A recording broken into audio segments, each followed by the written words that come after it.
गोर लगै छी अपने सबके मिथिला संस्कार पर स्वागत करै छी। एकटा सामा के गीत दै छी जे बहिन के अमीर घर में विवाह भ गेलै ना, भाय गरीब भ गेलैया, घर टूटल टाटल छै तो कोना कोना बहिन कुशल समाद पूछै छथिन जे हमरा भाय के नीच नजर से नहीं केओ देखो जे घर टूटल है, सब घर से चाँद सूरज सब देखाई छै तो कोना कोना बहिन पूछै छथिन भाय के कुशल समाद। सामा ला बजाबऽ गेलखिन हैं बहिन के तो केना केना पूछै छथिन से एकटा गीत दै छी सामा के, से सुनब। गे माई भैबा जाबा चललनि बाही इना के कहू भैया कुशल समाध गे माई चल गे बहिनिया अपना नैहरबा समाया ला तोहार गे माई बहिना पूछला खिनाया अपना भैया साए कहू भैया कुशल समाध गे माई माए कुशल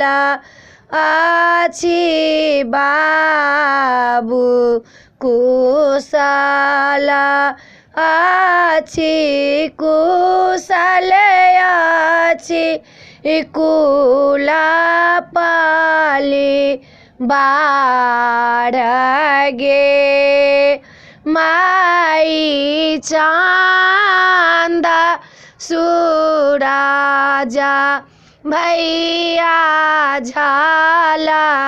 कहते आंगना हाँ हाँ बहिनो ओहाने भेला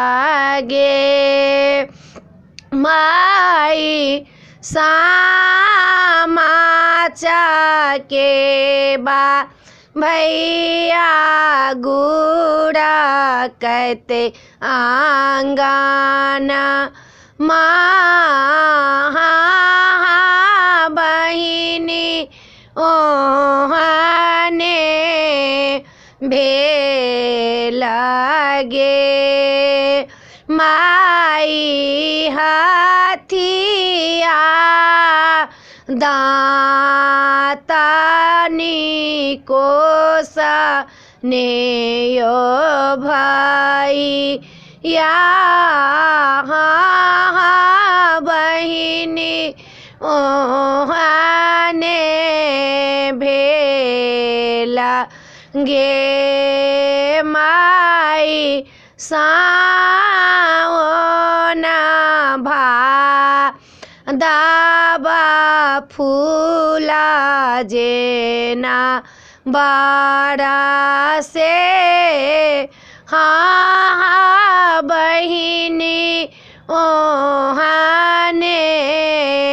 भेला गे माई बहिना के नाये नासा नोरा जे बही गेला मोरो